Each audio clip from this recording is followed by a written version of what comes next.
नमस्कार, मी अजय वर्मा आणि आपण सगळे पाहतात राष्ट्रप्रथम न्यूज। पालघर कलेक्टर कार्यालयामध्ये आगरी सेनेच्या वतीने संपूर्ण तालुक्यातल्या PW, वसई विरार महानगरपालिका, विरार पोलीस स्टेशन, जिल्हाधिकारी सर्वांची बैठक पार पडली। त्या बैठकीत आगरी सेनानी अनेक शेतकऱ्यांची समस्याबाबत जिल्हाधिकारी यांना अवगत केला। सर्व अधिकारी बरोबर चर्चा केली आणि पॉझिटिव्ह असा चर्चामध्ये बघण्यात आला। बघा, मीडियाशी बोलत असताना शेतकरी व आगरी सेनेचे उपाध्यक्ष कैलाश पाटिल काय म्हणाले।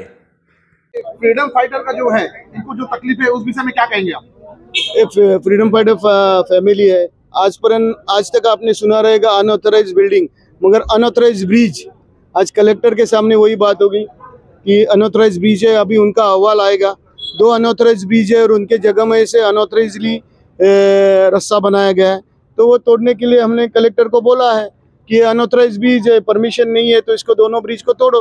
और जो जगह है, जो किसने किया, वो सब डिटेल दिया है। और ऐसे नियर अबाउट 35 से 40 सब्जेक्ट है पालघर जिले के पूरे, पालघर तालुका और वसई तालुके डिफरंट सर्व समाजाचे विषय होते। कॅथलिक समाजाचे आमचे मित्र आहेत, त्यांचे विषय होते।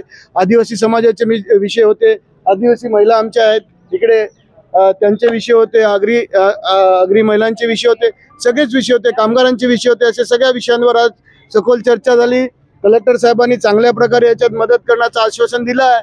बघू आता याच्यात काय होतं। कलेक्टर साहेबांनी जर मदत केली नाही तर जिल्ह्यामध्ये कोणच मदत करू शकत नाही। सगळेच 20 डिपार्टमेंटची लोक होती, सगळेच पोलीसवाले होते, PWD, जिल्हा परिषद, इरिगेशन, महानगरपालिका, अशा 19-20 डिपार्टमेंटच्या लोकांसमोर आज आमचं गाऱ्हाणं गाणलेलं आणि कलेक्टर साहेबांनी याच्यात डिसिजन घ्यावं आणि शेतकऱ्याला जगवावं, एवढंच आमचं म्हणणं आहे। वर्षा पाटील, सुनीता पाटील। कुठून आले आपण? शिरसाड गाव। काय आगरी सेनेच्याकडे तुम्ही मागणी केलेली आणि ते आज तुम्ही कलेक्टर ऑफिसला आलेले, ते तुम्हाला समाधान भेटलेलं आहे का? भेटले। आता पुढे काय कारवाई करते याच्यावर आहे। आम्ही एवढे वर्षाला 4 वर्षाला आम्ही फिरतो इकडे तिकडे, आम्हाला कुठेच न्याय भेटत नाही। आम्हाला न्याय मिळावा असंच आमचं म्हणजे आहे। असं आम्ही काकाच्या इथे 3 वर्ष झालं आम्ही येतोय, पण कुठे कुठे आम्ही जातोय, पण तिथे ती लोक काम नाही करत। ती लोक पैसे हे करत असेल म्हणून आमचं काम कुठे होत नाही। पोलीस स्टेशनला पण आम्ही अख्खा दिवस काढलेला आहे, तरी पण आमची नोंद करत नाही ती। आम्हाला एवढीच अपेक्षा आहे की आम्हाला न्याय मिळावा। गरीब लोक, आम्ही शेतकरी लोक आहेत आणि आमच्या घरात पण भांडणारे कोण जेंट्स लोक पण नाही जास्ती। आता आमची आई विधवा आहे, भाव नाही, आणि आमची ही परिस्थिती करून टाकली। विकास भास्कर वर्तक यांनी फसवणूक केली आमची। राहणार गाच काकांच्या मध्यस्थीने आमच्याकडे एका शेतकऱ्यावर, म्हणजे आम्ही 3 कुटुंब आहेत, 3 कुटुंबावर जो काय अन्याय झाला।